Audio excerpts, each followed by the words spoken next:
নমস্কার, হরে কৃষ্ণ। মহাভারতের শ্রেষ্ঠ যোদ্ধা কর্ণ, অর্জুন আমরা সকলেই জানি, কিন্তু না, এদের থেকেও একজন বড় যোদ্ধা ছিলেন। কুরুক্ষেত্রের যুদ্ধে তিনি ছিলেন সব থেকে বড় যোদ্ধা। আজকে জানবো তারই কাহিনী। মহাভারতের শ্রেষ্ঠ যোদ্ধাকে তা নিয়ে বিতর্ক চিরকালীন। কেউ বলেন সর্বশ্রেষ্ঠ যোদ্ধা অর্জুন, কেউ বলেন কর্ণ, আবার কেউ বলেন ভীষ্ম। কিন্তু তারা ছাড়াও এমন এক যোদ্ধা মহাভারতের যুগে ছিলেন যাকে শ্রেষ্ঠ মানা হয়। তার ক্ষমতা ছিল অসীম। তিনি কুরুক্ষেত্রের যুদ্ধে অংশ নেননি। পাণ্ডব বা কৌরব কোনো পক্ষেই তিনি অবলম্বন করেননি। তিনি কে, তার পরিচয় আগে দেয়া যাক, তারপর শোনা যাবে তার বীরত্বের কাহিনী। কেন তাকে শ্রেষ্ঠ যোদ্ধা বললেও কম হবে না। যোদ্ধার কথা এই প্রতিবেদনে আলোচনা হচ্ছে। তিনি হলেন বর্বরিক।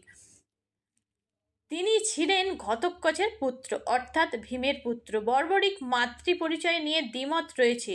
কোনো মতে তিনি নাগকন্যা আহিল্যবতীর পুত্র, আবার কোনো মতে তার মা হলেন মুরাসুরের কন্যা মৌরভী। তবে বর্বরিক জন্মের পর থেকেই ঘটোৎকচের মা হিড়িম্বার কাছে মানুষ। হিড়িম্বা তাকে ভগবান শ্রীকৃষ্ণের নানা কাহিনী শুনিয়ে বড় করে তুলেছেন। বর্বরিক তন্ত্র সাধনা করে দেবী কামাখ্যাকে প্রসন্ন করেছিলেন। দেবী প্রসন্ন হয়ে তাকে 3টি আমক তীর প্রদান করেন। সেটি এমন একটি তীর যা দিয়ে এক নিমেষেই যে কোনো যুদ্ধের পরিসমাপ্তি হবে। ভিন্ন মতে ওই তীর 3 মহাদেবকে সন্তুষ্ট করে পেয়েছিলেন। এহেন ক্ষমতার অধিকারী বর্বরিক এসেছিলেন কুরুক্ষেত্রের যুদ্ধে যোগ দিতে। যুদ্ধে যোগদানের আগে তাকে পরীক্ষা দিতে হয়েছিল ভগবান শ্রীকৃষ্ণের কাছে। শ্রীকৃষ্ণ ব্রাহ্মণ বেশে তাকে পরীক্ষা করতে এসেছিলেন।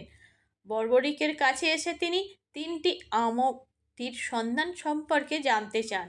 তিনি জানান এই 3টে তীর এক নিমিষেই শত্রু সেনা ধ্বংস করতে পারে।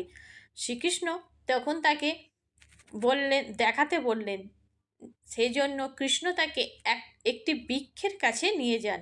কৃষ্ণ তাকে বলেন এই বৃক্ষের সমস্ত শুকনো পাতাকে নিশানা করতে। সেই মতো বর্বরিক বলেন, আমি 3টে তীর ছুঁড়ব।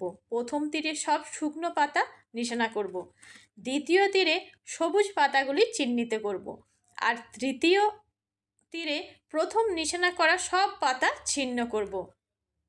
বর্বরিক যখন প্রথম তীর ছুঁড়লেন তখন কৃষ্ণ ইচ্ছা করেই একটি শুকনো ঝরা পাতা নিজের পায়ের তলায় চেপে রাখলেন। সব পাতা ছিন্ন করার পর কৃষ্ণর পায়ের উপর এসে তীর দাঁড়িয়ে পড়ল। বর্বরিক এই ঘটনায় বিস্মিত হলেন। তখন বর্বরিক বলেন, হে মহাত্মা, আমি বুঝেছি আপনি ভগবান শ্রীকৃষ্ণ।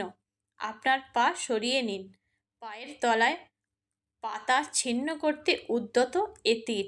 এরপর কৃষ্ণ তার জিজ্ঞাসা করেছিলেন, তুমি কোন পক্ষে যুদ্ধ করবে?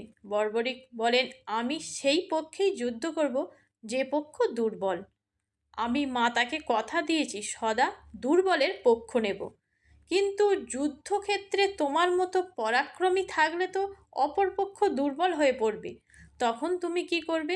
কৃষ্ণ বলেন, কৌরবদের 11 অক্ষহীনী সেনা, পাণ্ডবদের সেনা মাত্র 7 অক্ষয়িনী। তাই তুমি যদি পাণ্ডব পক্ষে যোগ দাও, নিমিষে কৌরবরা দুর্বল হয়ে যাবে। তখন তুমি কি করবে? বর্বরিক বলেন, আমি তখন কৌরব পক্ষ যোগ দেব। তারপর আবার পাণ্ডবদের সেনা ক্ষয় হয়ে তারা দুর্বল হয়ে পড়বে। তখন কি করবে? বর্বরিক বলেন, তখন আবার পাণ্ডব পক্ষে যোগ দেব। কিন্তু এভাবে যুদ্ধ করলে তো তুমি ছাড়া আর কেউ জীবিত থাকবে না। তখন বর্বরিক বলেন, তবে উপায় কি? কৃষ্ণ বলেন, তোমার যুদ্ধ করাই চলবে না। এই অবস্থায় বর্বরিক বলেন, তাহলে যোদ্ধা হয়ে আমার কি আর কর্তব্য? আমি প্রাণ বিসর্জন দিতে চাই। কৃষ্ণ তখন সুদর্শন দিয়ে তার মস্তক ছেদন করেন।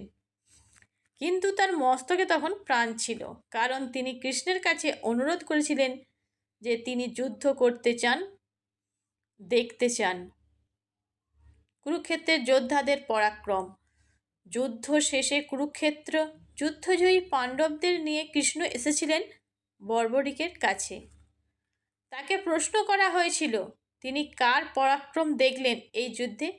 বর্বরিক বলেন, আমি শুধু একজনকেই এই যুদ্ধে যুদ্ধ করতে দেখেছি, তিনিই পরাক্রম দেখিয়েছেন, বাকিরা কিছুই করেনি।